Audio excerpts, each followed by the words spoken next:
Master of many languages, Assalamu alaikum. Mullah Sahib is absent today. Pardon? Mullah Sahib is in Bangladesh. Mullah Sahib is what? He's in Bangla class. It's called Mullah? Mullah. His name is Mullah. We don't have any of those here. Yes. Yes, Huzur, we had something to say about Sultan Mahmud Ghaznavi Sahib last time. And All right. and his servant Ayaz also. I'll tell you about Ayaz from my memory. But about Ghaznavi, I have read this carefully, and I think this is prejudiced against the Indians and non-Muslims. Evidently, this account is not the right account, because he did demolish Somnath, and they have a lame excuse for him. He did it because they had the army hidden in there. It's all stupid. But anyway, whatever the history written by Muslims says about him is that his name was Mahmud and kunyat was Abu Qasim. His father was Amir Abul Mansur Subkutgin. He was born on the 1st or 2nd November 971 Iswi.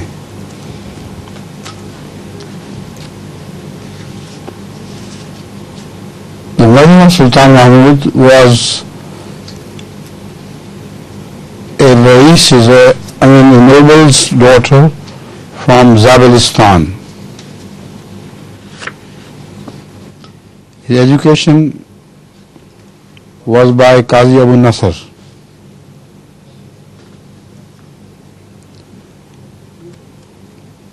There are 17 invasions of India related about Sultan Mahmud, but in reality the previous first ones were by his father.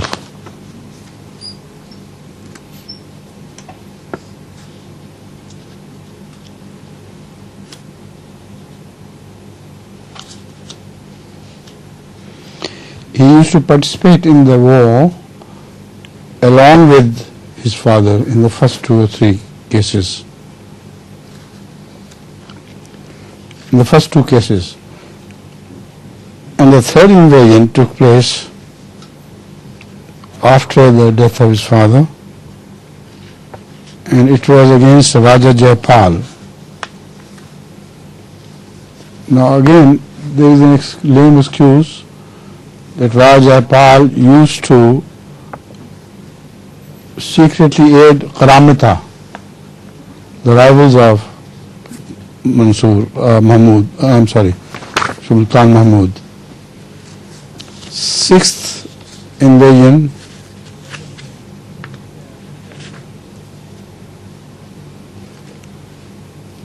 was against the Wali of Multan, who was from Karamati sect, and they thought, the historians say, because Karamata was a great threat against Islam, although they were Muslims, so he had to curb them properly.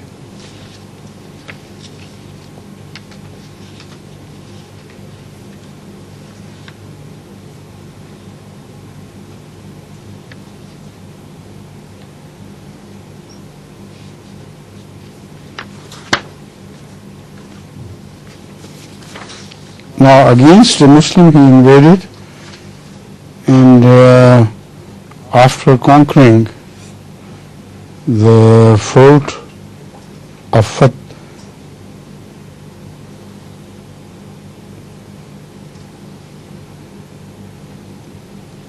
of Daud, he was a Muslim king of that area. After conquering him, he asked Raja Jaipal to sit on his throne.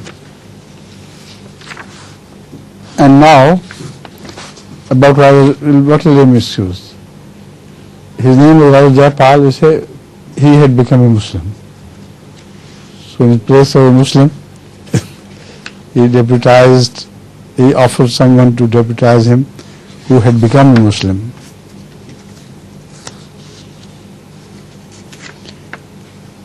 And evidently this was wrong, because in December the Sukhpa renegated and he rebelled against the kingdom of Sultan Mahmud.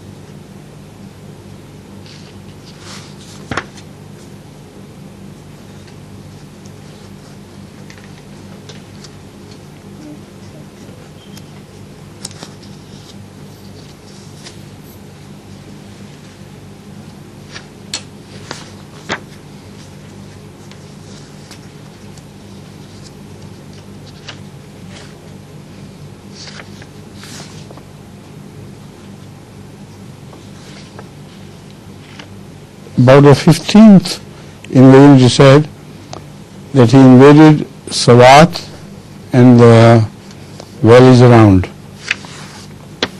They were all Muslims.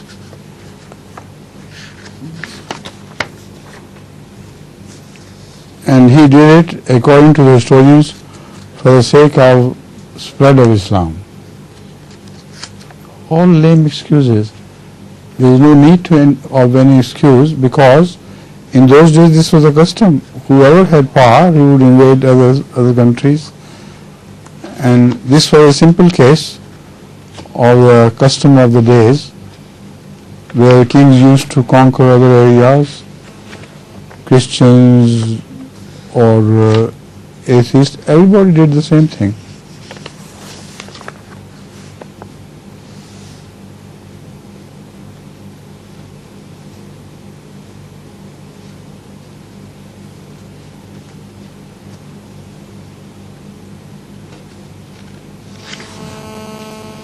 The 17th is about Somnath.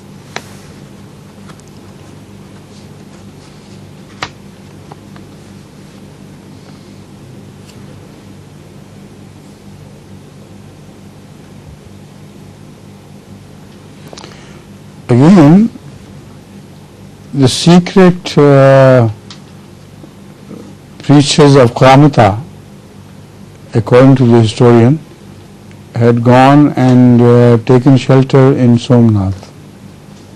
Amazing. Why should the Muslims have taken shelter in Somnath?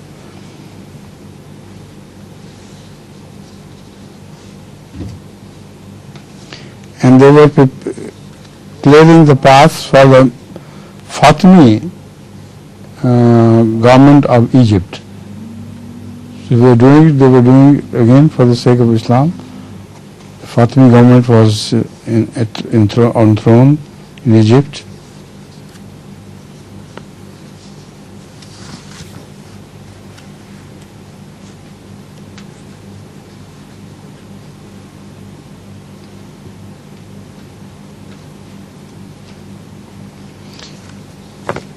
The real reason for attacking Somnath, apart from the other ones, was that people of Somnath did not permit him to go across and attack the king of Kant, or Raja of Kant.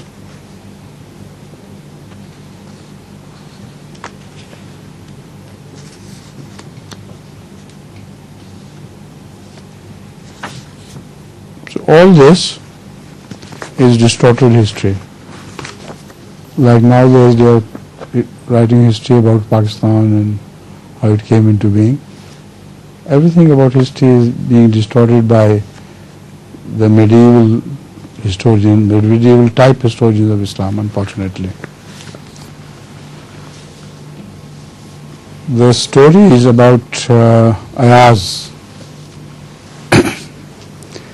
There are some stories which are really interesting and they throw a good light on the character of Sultan as well as on the character of Mansur, of Sultan Ayaz.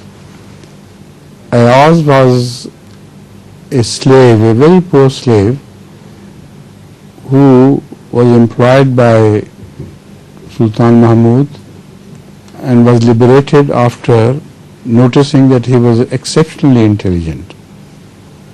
So he gradually gave him rises until the entire court got extremely jealous of Sultan Mahmud. Now about Sultan Mahmud it was said that he used to go secretly to a small house where he had kept something. Every other day or every month he would visit that house once and then return.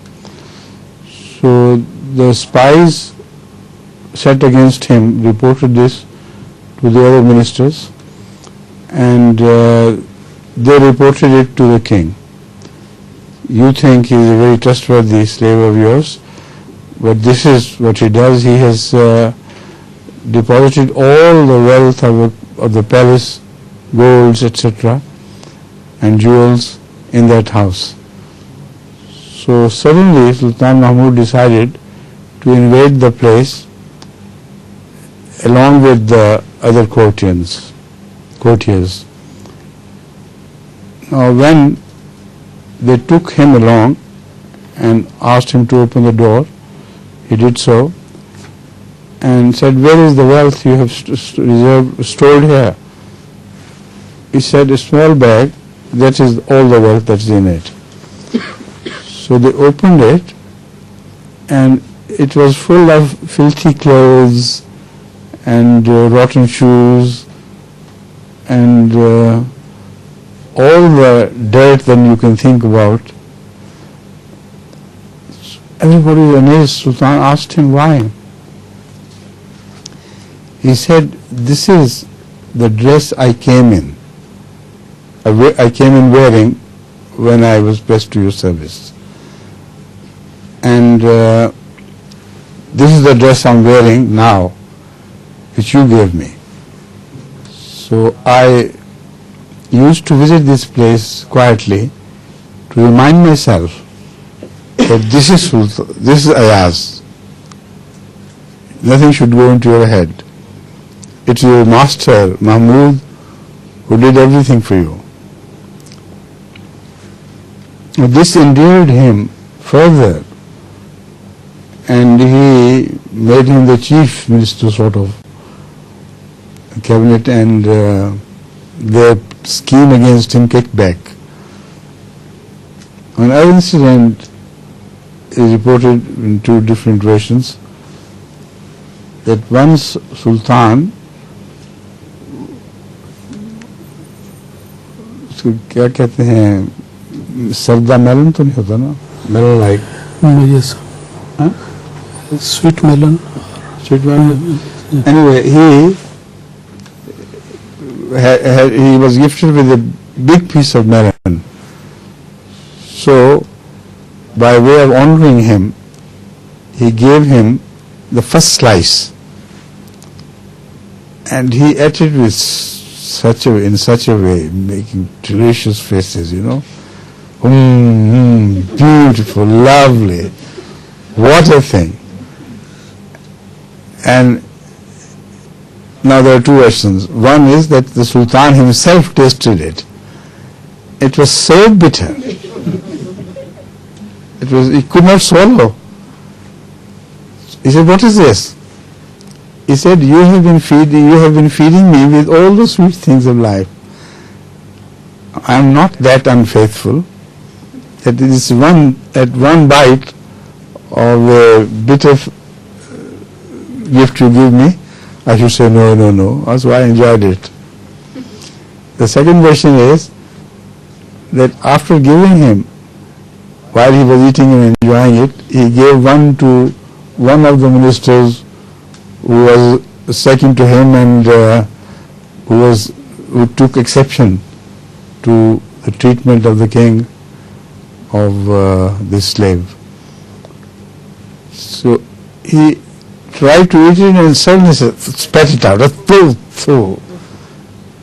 Sultan asked him, "What happened?" He said, "It's so bitter, it's impossible." But he didn't seem bitter to Ayaz. So then Ayaz explained why. Ever after that, Sultan made him the chief minister and held him above everything else. And he was made the commander-in-chief of the army. So these are some stories about the relationship between Sultan Mahmud and Ayaz. But as I have told you, the history about his wars did not need any excuses at all. This was a custom of the time. He invaded, right, like all other kings. Why not? Right? Alors, Sa Sainteté a dit beaucoup de belles choses sur surtout Sultan Mahmud Ghaznavi et son esclave Ayaz. Mais avant d'y passer, il a pris les notes qu'on lui a envoyées des annales de l'histoire sur ce grand homme, Sultan Mahmud Ghaznavi, qui a envahi l'Inde par plusieurs fois. Et on sait par exemple qu'il a démoli le grand temple de Somnath des hindous. Eh bien, on avait présenté en fait un prétexte, donc dans ce texte qui a été donné à Huzur, dit-il, qu'il était défavorable envers les hindous. Donc cela ne m'a pas fait plaisir, dit Huzur, et je crois qu'il y a des préjugés dedans à l'encontre des hindous, donc cela n'est pas la vraie histoire de ce qui a pu se passer. Quoi qu'il en soit, son nom était Mahmoud, et son père s'appelait Amir Subukgin. Subkudgin. Donc un nom très difficile à prononcer, mais enfin c'était son père. Et sa mère était la fille d'un noble de Zabristan. Et c'était Qazi Abu Nasr qui l'avait éduqué quand il était jeune. Eh bien, on rapporte qu'il avait envahi l'Inde par 17 fois, mais en fait, les 2 premières fois, il y était, mais c'était son père qui dirigeait menait la bataille. Et donc lui l'avait accompagné. Mais les 15 autres fois, c'était lui qui avait mené cette bataille. Eh bien, il avait donc participé à ces batailles 2 fois avec son père. Et la 3e invasion de l'Inde après la mort de son père avait été contre le Raja Jaipal, qui était donc un Raja hindou. Et l'excuse ou le prétexte qu'on a avancé pour lui permettre donc de faire ce qu'il a fait, c'était qu'apparemment ce Raja était en train d'aider les partisans de Karameta, qui était aussi un musulman, mais un ennemi de Sultan Mahmud Ghaznavi. Donc voilà le prétexte non valable, dit Huzur, qu'ils ont présenté pour expliquer cette bataille. Mais Dieu sait mieux ce qui s'est passé vraiment. Donc Huzur a passé très rapidement sur les différentes notes qu'il a reçues, et il est arrivé à la 6e invasion. Il a dit que c'était contre le chef de Multan, qui était apparemment aussi un partisan de Karameta. Et on dit que donc il fallait qu'ils les détruisent, ces gens de Karameta, puisqu'ils étaient des ennemis de l'islam, alors qu'ils étaient eux aussi des musulmans. Donc Dieu sait mieux ce qui s'était vraiment passé là. Et il avait aussi fait bataille à un roi musulman qui s'appelait Daoud. Et à sa place, il avait mis un autre hindou qui, selon les historiens, ce qu'ils nous rapportent, était devenu un musulman. Et donc c'était tout à fait logique qu'ils le mettent sur le trône. Mais plus tard, celui-ci a rebellé apparemment contre Sultan Mahmud, donc c'était une mauvaise décision. Donc on ne sait pas qui croire au sujet de cet homme. On dit que la 15e invasion était à Swat. Mais là-bas, les gens étaient de toute façon pratiquement tous des musulmans. Donc on se demande pourquoi il avait envahi cette place, alors que la raison que les historiens ont avancée était qu'il devait le faire pour faire avancer le message de l'islam, alors que les gens qui y étaient déjà des musulmans. Donc on se demande un peu comment cette histoire a été mise ainsi devant nous. Eh bien, on sait que la vraie raison était plutôt que c'était la coutume des rois d'un temps, que ceux qui avaient le pouvoir de le faire, ils envahissaient d'autres royaumes et ils agrandissaient toujours leur royaume ainsi. Donc c'était tout simplement une tradition qu'ils suivaient. Les rois chrétiens le faisaient, les rois hindous le faisaient, et lui, en tant que roi aussi, l'a fait. Donc la 17e expédition était en effet, dit-on, contre le temple de Somnath, et on dit que la raison en était que les prêcheurs de Kalamata y avaient trouvé refuge, ce qui est une chose étonnante que les musulmans cherchent refuge ou asile dans un temple hindou qui est rempli d'idoles, etc. Bon, je vous dis que cela ne mérite pas vraiment notre acceptation ici. Et aussi, on avait dit que la raison qu'ils devaient le faire était que ces gens de Kalamata étaient des partisans aussi de la monarchie fatimide en Égypte, et donc qu'ils étaient leurs agents en fait en Inde, et qu'ils le faisaient en leur nom. Mais vous autres dit donc que c'était encore une fois pour d'autres musulmans, donc il n'était pas question d'envahir une place parce que ces gens n'étaient pas des musulmans, qu'ils étaient contre l'islam. Donc en fait tout cela est vraiment mélangé, on ne comprend plus où se trouve la vérité en tout cela. Mais en fait, une autre raison qui paraît plus plausible est que les gens de Somnath avaient empêché Sultan Mahmud Ghaznavi de traverser leur territoire pour atteindre le roi de Kant, dont il voulait envahir le territoire. Et donc c'était pour leur refus plutôt qu'il avait attaqué Somnath et détruit Somnath finalement pour pouvoir avoir accès aussi à Kant. Donc cela est une histoire en vérité très déformée et remplie de préjugés en faveur des musulmans et contre les hindous, donc on se demande un peu quoi en faire. Cela ressemble fort à l'histoire de la création du Pakistan, car ce sont les mêmes historiens à l'esprit moyenâgeux qui ont concocté cette histoire ou embelli cette histoire comme ils l'ont voulu, et donc on ne sait plus ce qui est vrai, ce qui ne l'est pas. Donc cela nous rappelle fort cela. Par contre, les histoires qu'on raconte sur Ayaz, qui était un esclave de Sultan Mahmud Ghaznavi, sont très intéressantes car elles mettent en lumière les bonnes qualités de caractère qu'avait Ayaz et aussi sans doute le Sultan Mahmud Ghaznavi. On sait qu'il était un esclave très très pauvre, un simple serviteur, et qu'il a été employé au service de Sultan Mahmud Ghaznavi à un certain stade de sa vie, et que très vite il est monté de rang dans les rangs au palais, et cela a attiré évidemment la jalousie des uns et des autres qui n'arrivaient pas à être promus ainsi aussi vite que l'autre. Eh bien, ils ont donc utilisé, donc les gens qui le jalousaient ont employé des espions pour surveiller ses faits et gestes. Et ils se sont rendus compte que souvent, Ayaz se rendait à une petite maison fermée en cachette et qu'il détenait certainement quelque chose dedans puisqu'il ne voulait pas que les autres le sachent. Et ils sont allés avec cette nouvelle au sultan et ils lui ont dit que tu dis que tu as confiance en cet homme, etc. Mais tu ne sais pas qu'il se rend souvent à une petite maison et qu'il est en train de cacher et d'amasser tous les trésors du château, du palais, dedans. Et donc qu'il est un traître. Eh bien, Sultan Mahmud Ghaznavi était très très fâché en entendant cela, raconte-t-on, et apparemment il a été là-bas et il a ordonné que la maison soit ouverte. Et Ayaz l'a ouverte et puis le sultan lui a dit « Mais qu'est-ce que tu caches ici? Où est le trésor que tu caches ici ?» Il lui a dit « Voilà, c'est là, dans la petite boîte. » Et alors le sultan était un peu intrigué, mais enfin, quand il a fait ouvrir la boîte, il y a découvert de vieux haillons et il a trouvé aussi de vieilles chaussures et toutes sortes de choses sales et poussiéreuses qui étaient très très vieilles, très anciennes, qui s'y trouvaient. Et il a dit, mais qu'est-ce que c'est que ça? Pourquoi ces choses ici? Et il dit, en fait, j'ai gardé ces vêtements qui étaient ceux que je portais avant que je sois prise à ton service.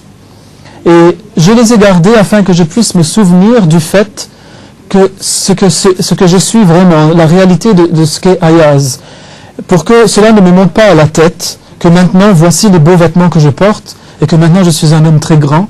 Voici la vérité de ce qu'est Ayaz. Regarde d'où tu es venu, regarde les vêtements que tu portais. C'est ça ta réalité. Et c'est pour cela que je viens souvent, pour que je me souvienne de ce fait. Et bien cela a tellement fait plaisir au sultan que, en fait, il l'a aimé davantage, et il a fait de lui d'ailleurs son premier ministre, et même le commandant de son armée. Donc en fait, le plan de ses ennemis, des ennemis d'Ayaz, a complètement échoué, totalement échoué, et cela n'a fait qu'embellir davantage l'honneur qu'avait Ayaz aux yeux du sultan. On raconte aussi un autre incident où quelqu'un aurait fait don d'un melon au sultan Mahmoud, et il en avait coupé une tranche. Et il a donné la première tranche à Ayaz, puisque c'était son ami favori donc à la cour. Et selon une version, on rapporte qu'il l'a mangé, et vraiment il a montré qu'il était très très content en mangeant cette tranche de melon. Il a fait des bruits comme ça, il a dit comme ça, c'était très très goûté, très très bon. Et alors le sultan lui-même était très content, il en a pris une tranche lui aussi, et il a presque rejeté, craché, parce que c'était très très amer en fait. Il a dit, mais comment as-tu pu apprécier cette tranche de melon autant alors que c'est une chose immangeable? Et alors, selon la première version, on rapporte qu'Ayaz a dit que tu m'as toujours donné les meilleures choses de cette vie, les choses les plus douces et les plus sucrées à manger. Et bien, si tu me donnes une chose qui est amère, comment puis-je être aussi ingrat au point où je vais le rejeter et le recracher? J'accepte tout de toi, j'ai tout reçu de toi. Et donc, c'est pour montrer ma gratitude envers toi que je l'ai fait. Et cela a beaucoup impressionné le sultan. Mais dans une deuxième version, on rapporte qu'en fait, le sultan avait donné tout d'abord une tranche à Ayaz, qu'il a mangé en montrant une grande appréciation, alors que c'était une chose terrible à manger. Et il a donné la deuxième tranche à l'un de ses ministres, qui était aussi présent à l'occasion. Celui-là, en le mettant à sa bouche, l'a recraché immédiatement. Il a dit « Ah, qu'est-ce que c'est que ça? Qu'est-ce que vous m'avez donné à manger? C'est immangeable. » Alors le sultan ne comprenait pas. Il dit, mais comment ça se fait que Ayaz, il l'apprécie tant, et toi, tu dis que c'est ta mère? Alors Ayaz a expliqué la même chose, comme dans la première version, que puisque c'est toi qui me l'as donné, j'ai tout reçu de toi, donc je l'accepte avec de bonne grâce, et je l'apprécie, même si c'est ta mère. Et donc cela l'a rendu encore plus cher au sultan Mahmoud de Ghaznavi qu'auparavant. Donc cela a démontré le grand amour qui existait entre ces deux hommes et la grandeur d'âme que les deux avaient. Now, your question, please. L'Inde et le Pakistan souffrent d'une sécheresse prolongée, un mal dont souffre l'Afrique plus ou moins en permanence. D'aucuns pensent qu'en coopérant les uns avec les autres, les gouvernements du pays de la région pourraient lutter effectivement contre ce fléau. Qu'en pensez-vous? This is a geopolitical question, Huzur. The question is that India and Pakistan have been very severely hit by drought recently, and they're still going through it. Drought is also something which affects a lot of the African continent, and it's a permanent factor there. Some people believe that if governments of the region cooperate, they could eradicate the evil of drought. What does Huzur think about this? I think he's quite right. If you're really deeply concerned about the poverty-stricken areas and the poor people, you can always have some arrangements ready for them, and the drought is not a new phenomenon in Thar area. Every 5, 6 or 10 years, severe drought always hits that area. And according to the weather predictions, long weather predictions, this can be well predicted before it really hit. And other arrangements should have been made ahead of time, of water pumps, etc., windmills like water pumps, but nothing is seriously done. They only try to deal with the crisis when in the thick of the crisis. When it's over somehow, after many deaths and sufferings, then they also forget about it. Sa sainteté le calife dit que je pense que ces gens ont raison, car vous savez que ces régions qui sont frappées par la pauvreté, on peut toujours faire quelque chose pour parer au coup, et aussi on peut toujours trouver des moyens de les aider. Et la sécheresse n'est pas une chose nouvelle. On sait qu'elle frappe régulièrement à des intervalles de 5 à 10 ans. C'est assez connu, on peut pratiquement prédire quand viendra la prochaine sécheresse. Mais ce qu'on sait, c'est qu'on pourrait par exemple installer des pompes à eau pour pomper l'eau souterraine en cas de sécheresse bien à l'avance et se parer pour le coup. Donc les gens en fait attendent pour la dernière minute lorsque la sécheresse a déjà frappé et alors ils essaient de faire quelque chose, ils n'arrivent pas à le faire de façon adéquate et puis lorsqu'ils le font, les gens commencent à mourir et puis on les oublie, donc on n'en fait pratiquement rien. Et on pourrait en fait le faire si les gouvernements y songeaient, s'ils se sentaient concernés par cette misère qui frappe les gens pauvres. C'est une question à propos du verset numéro 5 du chapitre 9. Il semble dans ce verset que les mécréants doivent observer la prière pour que les musulmans ne les combattent plus. Nous savons pourtant que l'islam ne peut pas imposer cela étant donné le principe de base qu'il n'y a pas de contrainte en matière de religion. Quel est donc le contexte de ce verset? This is a question based on verse 5 of Surah 9 as well. أعوذ بالله من الشيطان الرجيم بسم الله الرحمن الرحيم فإذا انسلخ الأشهر الحرم فاقتلوا المشركين حيث وجدتموهم وخذوهم واحصروهم واقعدوا لهم كل مرصد فإن تابوا وأقاموا الصلاة وآتوا الزكاة فخلوا سبيلهم إن الله غفور رحيم. Et quand les mois sacrés seront écoulés, tuez les idolâtres où que vous les trouverez, et capturez-les et assiégez-les, et attendez-les au passage à tous les affûts. Mais s'ils se repentent et observent la prière et paient la zakat, alors laissez-leur le chemin libre, assurément Allah est très pardonnant, miséricordieux. The English translation of this verse is as follows: and when the consecrated months have passed, kill the idolaters wherever you find them, and take them prisoners, and beleaguers them, and lie in wait for them at every place of ambush. But if they repent and observe prayer and pay the zakat, then leave their way free. Surely Allah is most forgiving, merciful. And although the question is that it seems that the disbelievers need to offer prayer so that the Muslims stop fighting them. But we know that Islam cannot impose that because of the principle la ikraha fi din. So what is the context of this verse? This verse, I knew from the quotation of this verse that it is a misinterpreted verse. Not this, but many similar verses are misinterpreted. You see, the purpose of wars was never spread of Islam. Wars were initiated by the enemy. Once they were in a state of war, then there was another injunction of the Holy Quran which came to help them in the sense that God forbids that if you kill a believer, then you'll go to hell.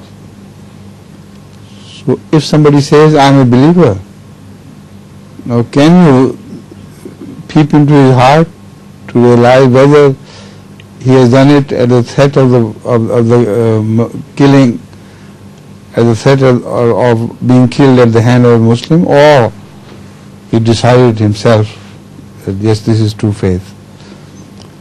So this is a great, let me say, advantage of Islamic teaching over the rest. During a state of war, they do not believe others, and they think that they got converted to their religion only for the sake of saving their life. But Islam does not care. Whether the lives of idolaters were saved doesn't matter. So they could renegade again after returning to their homelands and attack the Muslims again. This was a grave threat to Islam, but Islam still,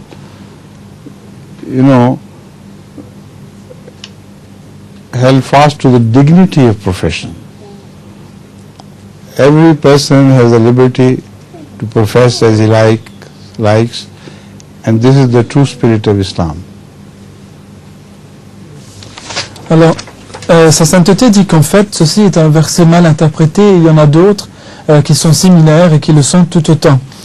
Eh bien, le but des batailles dans l'islam n'a jamais été la propagation de l'islam lui-même.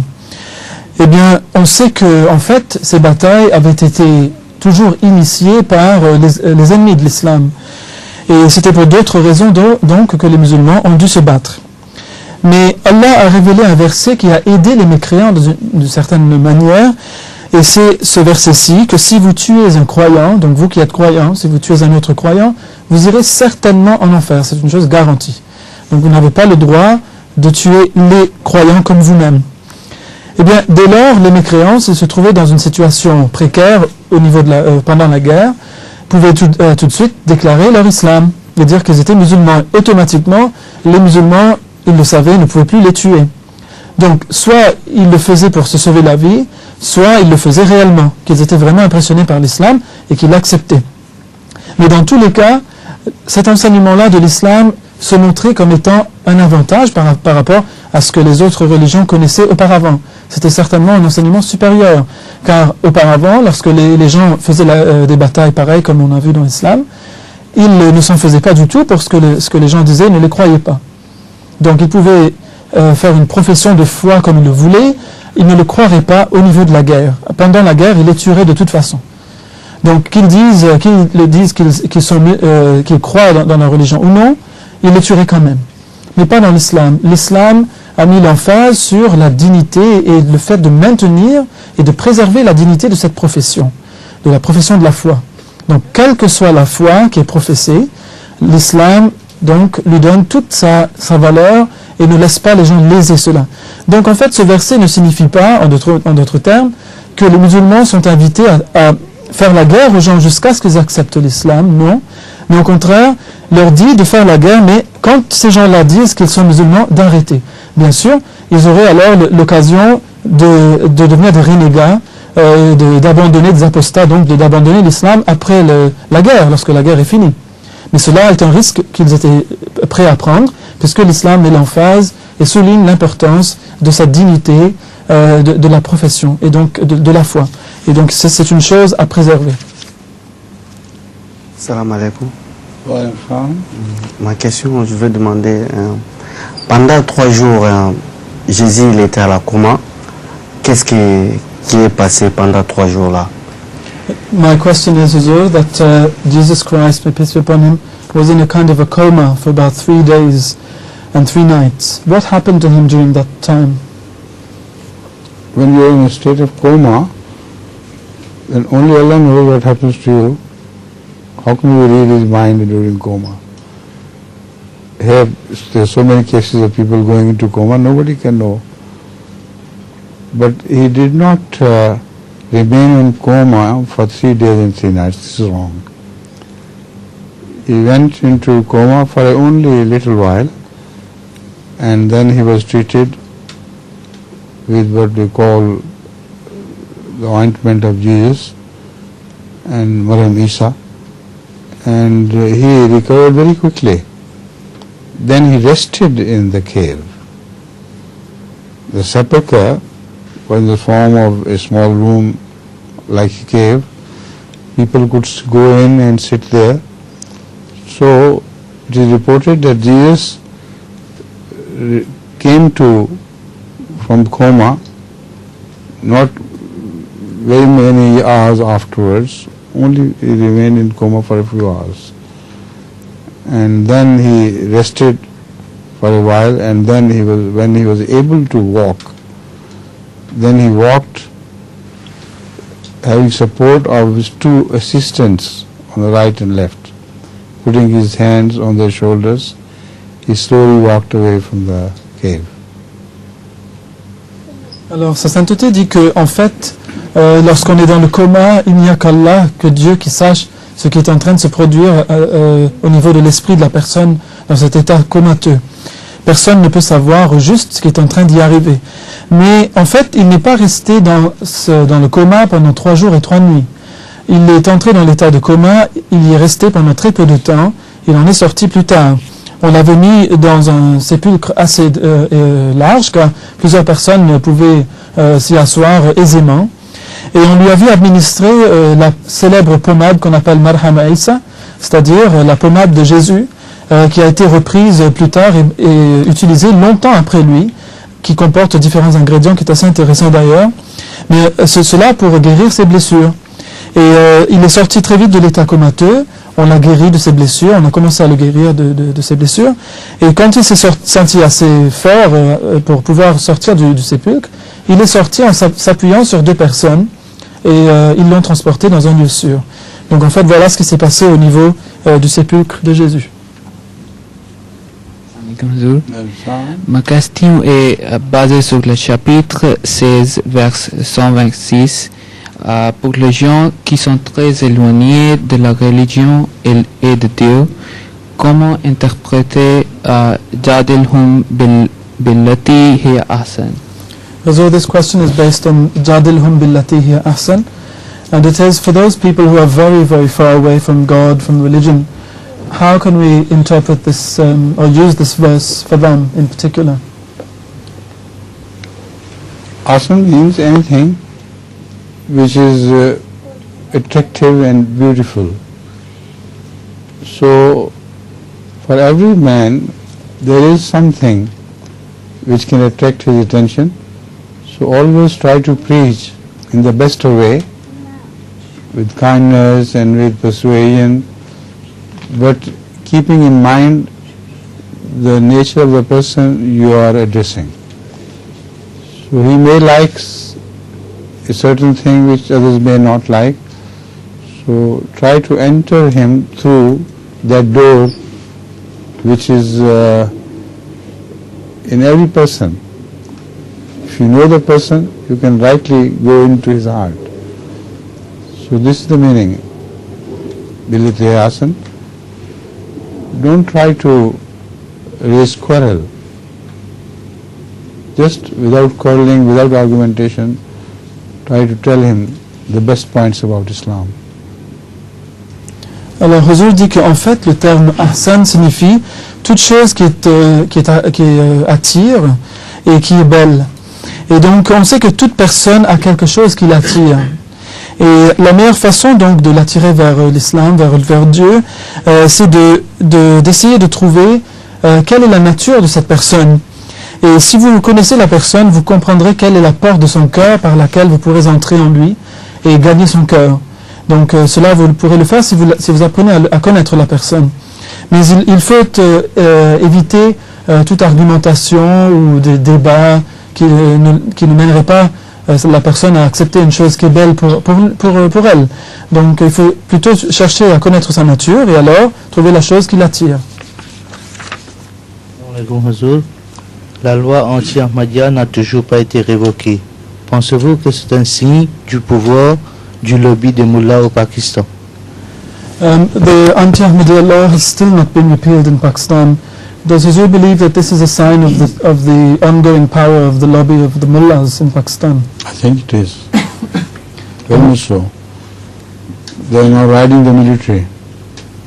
Huzur dit que malheureusement, si je crois que c'est un signe du pouvoir de ce lobby des mullahs ou des extrémistes, des fanatiques musulmans là-bas, qui sont en train de chevaucher en fait le militaire au Pakistan. Quand je suis allé à Rabat récemment, à l'entrée de la ville, il y a un panneau qui dit « Bienvenue, mais le nom qui y apparaît n'est pas Rabwa, mais c'est Janab Nagar. Alors j'étais tellement étonné de le voir que j'en ai fait prendre une photo. Qu'est-ce que vous pensez seront les conséquences de ceux qui ont fait changer son nom? Et quand je me promets dans la ville, j'ai eu l'occasion de m'entretenir avec certaines personnes qui sont des musulmans non ahmadis. Et ils ont dit que aux années 70, des Ahmadis ont provoqué des émeutes à la gare, et c'est à cause de tout cela qu'ils se voient confrontés de l'hostilité, et à cause de ça l'ordonnance a été promulguée. So Umair said, when I last went to Pakistan, I was astonished and amazed to see this signpost of Janab Nagar to replace the name of Rabwa. And he said, I was so amazed I had to take a picture of it so that people would believe me that it's actually there. And his question is that what does Huzur think will be the consequences of this kind of behavior? Nothing. I personally like the name Chanab Nagar. Chanab means that river of the moon. And this was the name given by Ahmad to the river of Nile. Nile, So, this is exactly like that, Chanab Nagar, the river of the Nile, which is a beautiful name. And I personally have no objection against it. You shouldn't be surprised. And if it's a victory, what a victory it is. The forcibly changing the name doesn't make any difference at all. The name itself is meaningful and sacred name, so I like it. And they would be drowned in this Chanab Nagar. Like the enemy, Pharaoh's army was drowned in the old Chanab Nagar. Alors, Huzur a dit qu'en fait, il a montré la photo donc, pour que vous puissiez voir un peu ce que c'est. Les Mollahs ont changé le nom de Rabwa, ils en ont fait Chanab Nagar maintenant. Le Chanab est la rivière qui passe à côté de la ville de Rabwa où se trouve donc une majorité d'Ahmadis. Et Huzur a dit que vous serez étonné d'entendre que je ne suis pas du tout contre ce nom, en fait. Car ce nom a un beau sens, qui est la rivière de la lune. Et cela est le nom que le saint prophète Mohammed sallam avait donné à la rivière du Nil. Donc, je n'ai pas d'objection contre cela, car c'est un beau nom en soi. Mais aussi, quelle est cette victoire que croient avoir eu les Mollahs? Car en changeant le nom d'une ville, qu'est-ce que ça peut changer? Mais Huzur dit qu'Inch'Allah, eux-mêmes, ces Mollahs vont se noyer dans la rivière du Chanab, tout comme les partisans de Pharaon s'étaient noyés dans une rivière avant eux.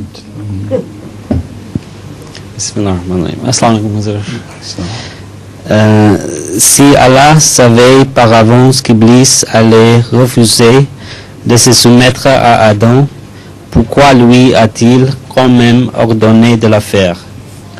If Allah knew that Iblis was going to reject submission to Adam, then why did Allah still order him to do so? He didn't particularly choose Iblis to bow to Adam, but he addressed the angels. And when you address the leaders, whoever is under the leaders are automatically addressed. So Iblis was not that important as to be addressed by Allah directly. He only addressed the angels, and he was supposed to bow when his superiors bowed. So he didn't. And that created all this problem with the mankind, unfortunately. Alors, Huzur dit que Allah en fait n'avait pas choisi Iblis en particulier pour s'adresser à lui, pour lui dire soumets-toi à Adam. C'était une déclaration, un ordre général qui était adressé à tous les anges. Et lorsque vous vous adressez à des chefs, vous vous adressez du même coup à tous ceux qui sont sous eux.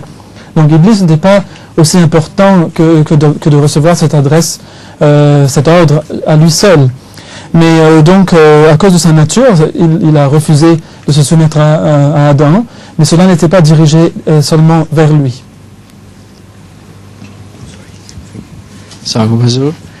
Pourquoi des différentes phobies comme la crainte de l'eau ou des araignées existent-elles chez certains mais pas chez d'autres?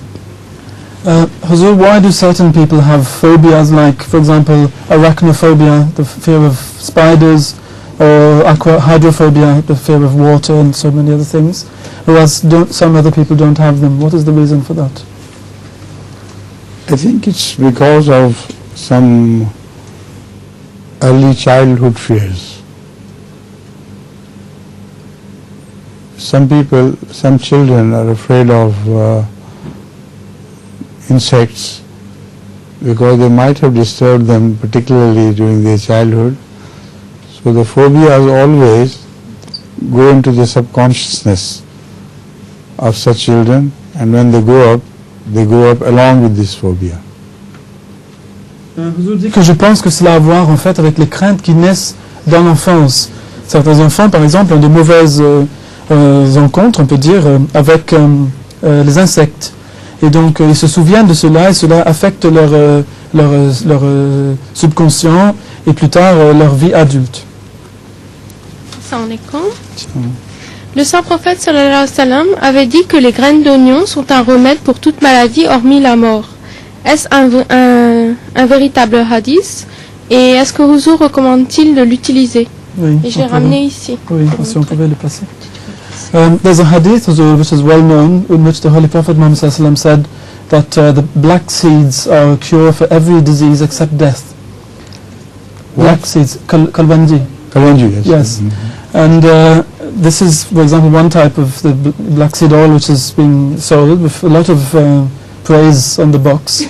And Salima is asking, is this a true hadith, and if so, what does Huzur think about it? Would Huzur advise us to use it? Some people use kalbanji with quite some advantage in many diseases, and it's not altogether wrong to say that this was advised by Rasulullah sallallahu alaihi wasallam, because it works. So I think if Salima wants to try this on herself, why not do it and report your experience? Alors, sa sainteté dit qu'il y a certainement des gens qui utilisent les graines d'oignon pour se soigner, pour traiter différentes maladies, et cela marche apparemment. Donc, si l'on veut utiliser cela, la sœur Salima a posé la question, je l'invite à le faire et puis à faire un rapport sur les effets. Oh, Mrs. Iqbal, please. Salam alaikum Huzur. Allah Ta'ala dit dans le Saint-Coran que même si tous les océans étaient de l'encre et que l'on y rajoutait lorsqu'ils s'épuisent, cela ne suffirait tout de même pas pour écrire toutes les paroles de Dieu. Or, le Saint-Coran comprend tout ce dont nous avons besoin, alors que très peu d'encre est utilisée pour l'écrire. Quelles sont donc ces autres paroles? Ne sont-elles pas adressées aux hommes, et si oui, pourquoi?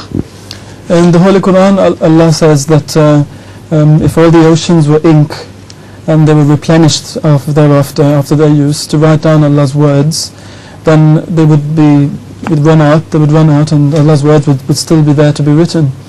Now, since we know that the Holy Quran addresses all the needs of mankind and very little ink is used to write it, what are all these other words of Allah? Are they also addressed to man, or are they other kinds of words which cannot be written by all this ink? You see, if you ponder over the intricacies of nature, each leaf of grass or tree or fruit or flower tells a story of Allah's grandeur and how it works. According to Hazrat Masih Maud alayhi salam, not even a leaf falls without revealing the grandeur of Allah's great design. So if you keep pondering over these things, you will find so many signs of Allah in this universe that each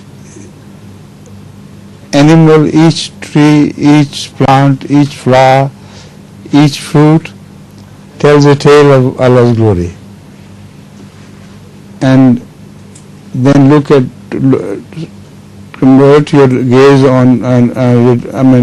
divert your gaze to animals, insects, etc., and the birds who fly, and the camels, and the goats, and the cattle which give milk for you. Why was milk created and how? So you think and think and think, and you continue to think all your life, and still you cannot count everything. But there are so many things hidden from our view. Whatever is happening in the sea and in the oceans, how many life forms there are, and how they survive and how they're catered for by Allah. So it's an amazing story, and there is no shadow of doubt left that if you think only of one sort of life spread over the globe, still you will not be able to count the wonders this life contains. Right? Alors, je dis que si vous réfléchissez sur les points subtils et la complexité qui existe au niveau de la nature, vous verrez que chaque brin d'herbe, chaque fleur, chaque feuille révélera la grandeur du dessein de Dieu. Si vous continuez à ce faire, vous constaterez que chaque animal, chaque fleur, chaque fruit raconte vraiment l'histoire de la grandeur d'Allah. Tous les insectes, les oiseaux, ces animaux qui nous donnent le lait, et puis pourquoi ils nous donnent le lait? Pourquoi est-ce que le lait a-t-il été créé du tout? Eh bien, vous continuerez à découvrir toutes ces choses, et cela vous fera réfléchir davantage à toutes ces choses qui sont des paroles d'Allah, en fait.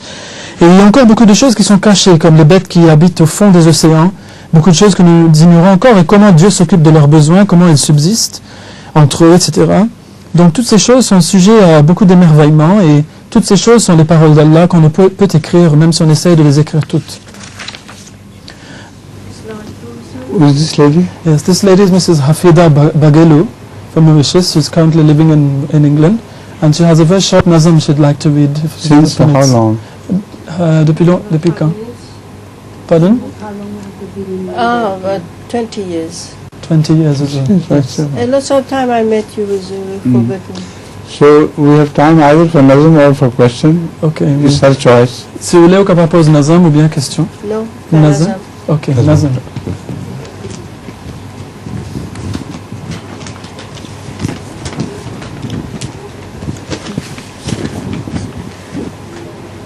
तारीफ के काबिल हैं या रब तेरे दीवाने आबाद हुए जिनसे दुनिया के हैं वीराने तारीफ के काबिल हैं या रब तेरे दीवाने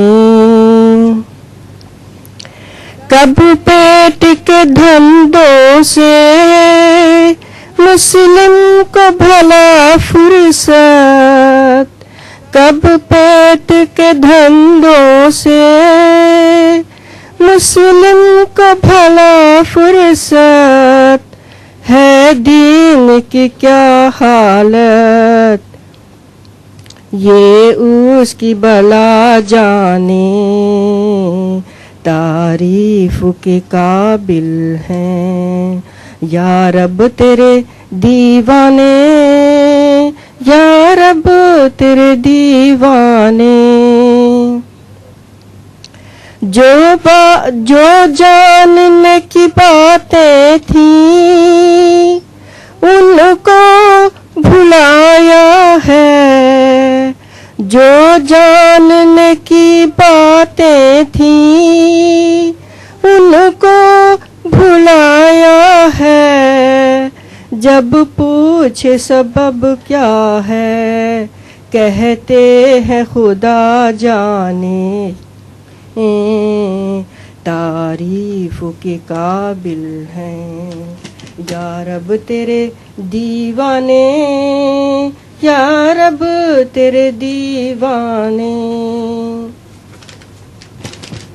सरमस्ती से खाली है दिल इश्क से आरी है सरमस्ती से खाली है दिल इश्क से आरी है बेकार गए उनके सब सागर पैमाने, तारीफ के काबिल हैं या रब तेरे दीवाने, या रब तेरे दीवाने। खामोशी सितारी है मजलिस की फिजाओं पर, खामोशी सितारी है मजलिस की फिजाओं पर, फानूस ही अंधा है या अंधे हैं परवाने, तारीफ के काबिल हैं या रब तेरे दीवाने, या रब तेरे दीवाने। फरजानों ने दुनिया के शहरों को उजारा है, फरजानों ने दुनिया के शहरों को उजारा है, आबाद करेंगे अब दीवान ये वीराने, तारीफ के काबिल हैं या रब तेरे दीवाने, या रब तेरे दीवाने। होती न अगर रोशन वो शम्मे रुखे अनवर, होती न अगर रोशन वो शम्मे रुखे अनवर, क्यों जमा यहाँ होते सब दुनिया के परवाने, तारीफ के काबिल हैं या रब तेरे दीवाने, या रब तेरे दीवाने। है साअत सादाई इस्लाम की जंगों की, है साअत सादाई इस्लाम की जंगों की, आगाज तो मैं कर दूं अंजाम खुदा जाने, तारीफ के काबिल हैं या रब तेरे दीवाने, या रब तेरे दीवाने। Jazakumullah. So next time we'll begin from you, right? Jazakumullah.